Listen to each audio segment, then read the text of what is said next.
Drop a word in the chat. Tell me how that was for you.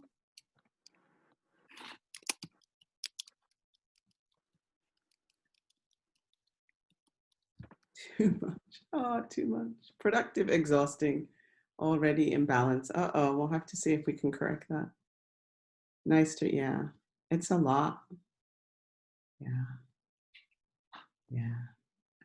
Yeah, yesterday was a really busy day. And today we're going to ease into Friday, right? So we have some more professional learning for you today, but we're gonna just ease our way into the day, and we're gonna continue to think about and center the idea of us taking care of ourselves first before we can take care of others, i.e., our students. And so I'm going to share my screen for just 1 second. In a second. All right. Actually, before we do that, I think we're just gonna take a little time just to connect in small groups. I was thinking about this evening, thinking about sort of plowing through my PowerPoint presentation, and I thought, some of the feedback I got yesterday just from this first session was that people sort of really appreciated the opportunity to reconnect. So I think we're going to start in that way today. So Richard, could you create just like breakout groups of maybe 4 for us today? And we're going to give folks just an opportunity to check in with each other in a smaller group session. Yesterday was sort of overwhelming and exhausting and tiring, but maybe just take a few minutes with your colleagues. If you're in a room with people that you've not met before, please introduce yourselves, let folks know what site you're at, and then maybe just spend a few minutes just checking in about how you are feeling this morning. We were going to sort of start off with a question about maintaining work-life balance, but just feel free just to check in with each other just for about 4 or 5 minutes. If there are 4 of you in the room, maybe take a minute each and then sort of a minute to crosstalk. So when Richard creates those rooms, we're going to have you just spend a few moments checking in with one another, and then we'll come back as a whole group. Marie, sorry, I'm looking at, I don't know if you turned off the setting or not, but I don't see a breakout room button on my toolbar. Oh, Jen, do you have it? I do. Pilot Jen, will you create breakout rooms of 4? Yeah, let me pause the recording first. Please don't feel pressure to do all the things, right? These are tools for you to use as you find them to be useful and to support you in providing instruction to your students. I wanted to start where we ended, and we're just going to be here till 9 o'clock this morning. So this is just a short session. I wanted to pick up where we left off, which is just with this quotation from Bettina Love: wellness is a part of social justice work. And so, as you're thinking about the importance of self-care, be thinking about the ways in which, your wellness really leads to us creating a socially just environment for our students. And so it's so important that you're taking care of yourself in this way. I'm going to skip a few of these slides. This one was just talking about sort of a designated workspace and negotiating sort of rules with folks to, have that space, however that works for you. Some elements for your workspace, so thinking about sort of what will work best for you and cause you to feel the most comfort as you're teaching from your homes or your garages or wherever you are doing that work as we begin the school year. And then I did just want to sort of stop here and spend a few minutes on this idea, which is that the trauma our students suffer impact you all too, right? And so in this presentation, there is a little inventory that I sort of want to get to in the next couple minutes. So compassion fatigue, a combination of physical, emotional, and spiritual depletion associated with the trauma-related work we do where others are in significant emotional pain and or physical distress. So we haven't been with our students for some time, and we don't know sort of as they come to us, sort of how they are going to be feeling emotionally, mentally. And so we just sort of want to be aware of sort of our own internalization, I think, of the trauma of our students or the distress of our students, and be mindful that as we're sort of taking on and taking on and taking on, right, that can have a negative impact also on our sort of mental and physical health. So I think it's sort of comes with the territory, right, of being educators, that we take on sort of the distress of others, take on the pain of others, take on the woes of others. But I really want you just to sort of be thinking about, as you're sort of interacting with students, how that is sort of impacting you, right, and your ability to support them in the best way that you can. So there's a little inventory here that I want you just to sort of take a peek at, right? So monitor your own emotions for signs of compassion fatigue. So personal concerns commonly intrude on my professional role. My colleagues seem to lack understanding. I find even small changes draining. I can't seem to recover quickly. Association with trauma affects me deeply. My students' stress affects me deeply. I've lost my sense of hopefulness. I feel vulnerable all the time, and I feel overwhelmed. And so I think this is a really sort of overwhelming time in many, many regards. And so I really just want to encourage you to be sort of self-monitoring your own emotional and physical wellness as we launch into this enterprise beginning next week with our students, because I want, I want you to be as well as you can, given the current set of circumstances in which we find ourselves. And so, these are maybe just some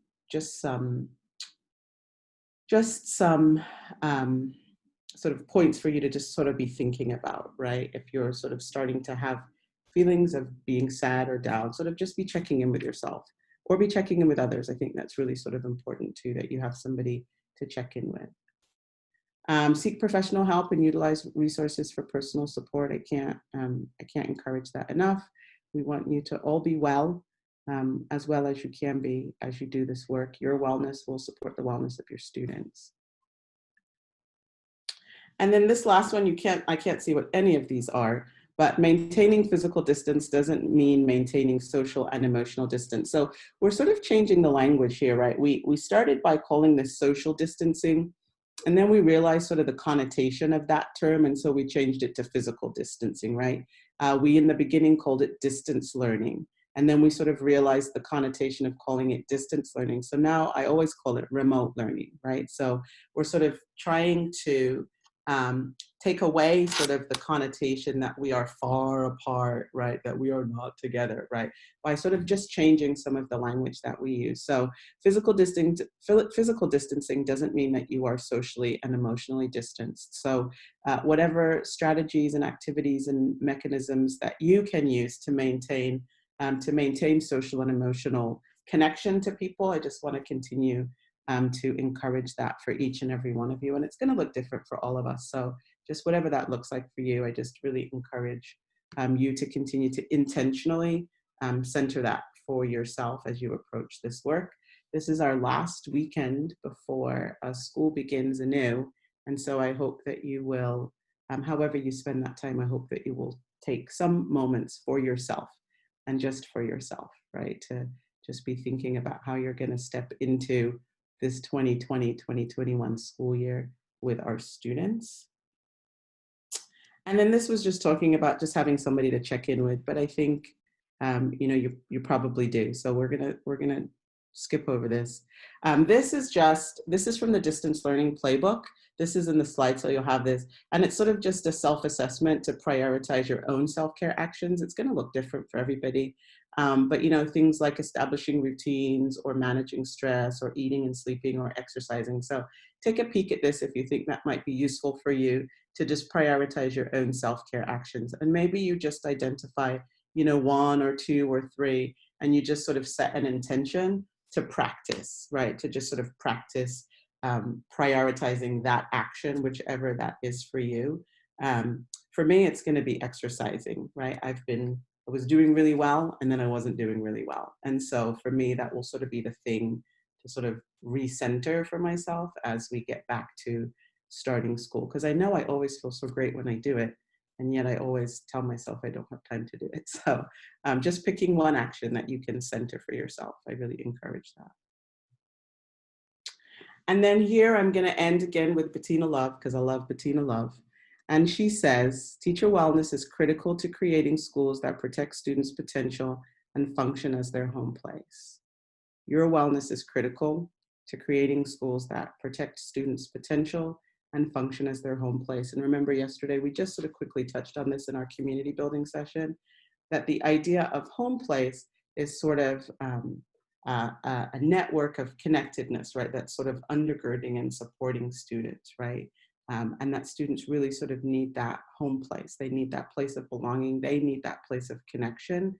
And you are an integral part of that. You are a crucial part of creating a home place for students, right? Even as they are in their homes learning.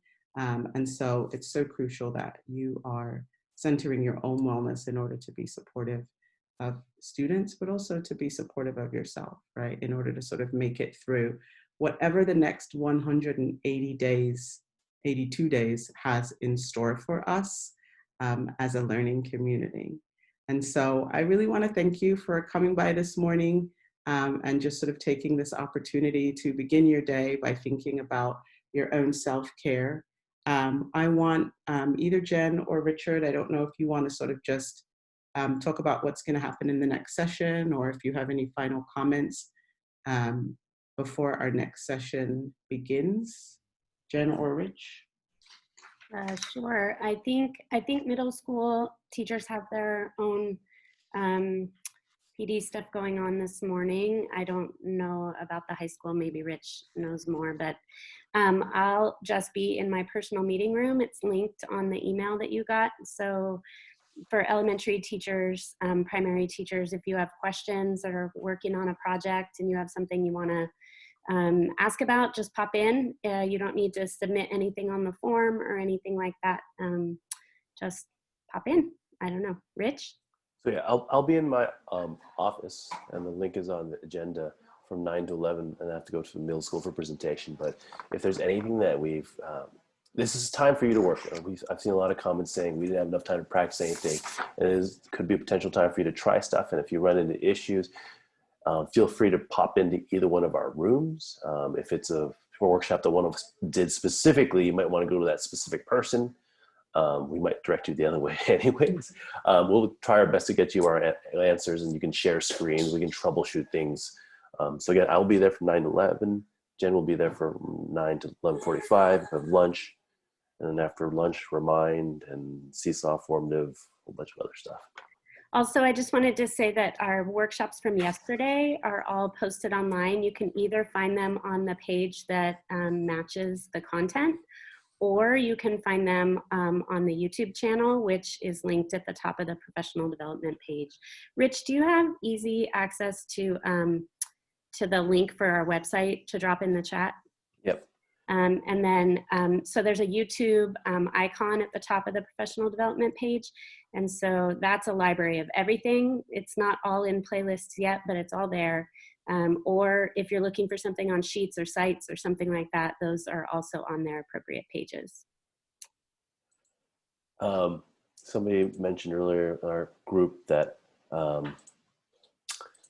sometimes it's useful to rewatch the sessions so you can pause and go step by step along with it. So feel free, any session you remember and you're working on something and you remember a certain point of that video, just pull up the video. You don't have to watch the whole thing. Jump to the part where you think it is and go from there as well. Or the slide decks too. The Yep. Google slide presentations are all on the website. So if it's better for you not to watch the video again, but just to scooch forward to a certain slide, those are all there as well, or a resource that you heard of yesterday that you want to check out.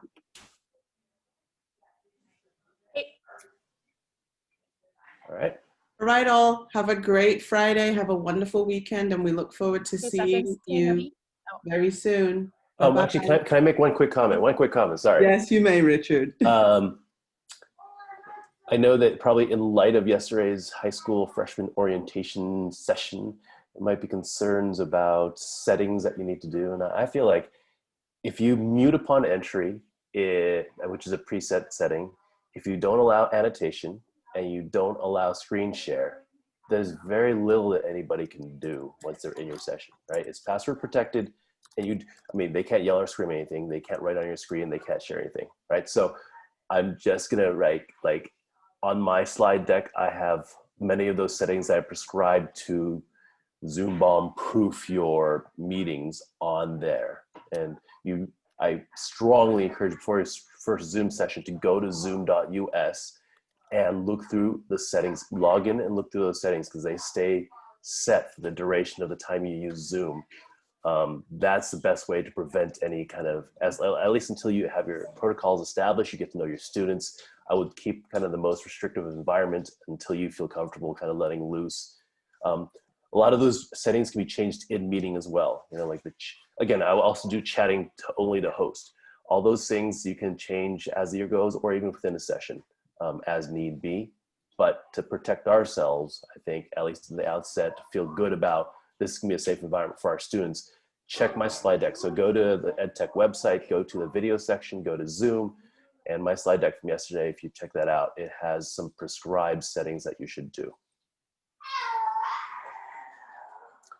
Somebody asks, mute upon entry, no annotation, and don't allow them to share screens or files, right? Otherwise they could share their screen and whatever content's on their screen, everybody will see. Okay.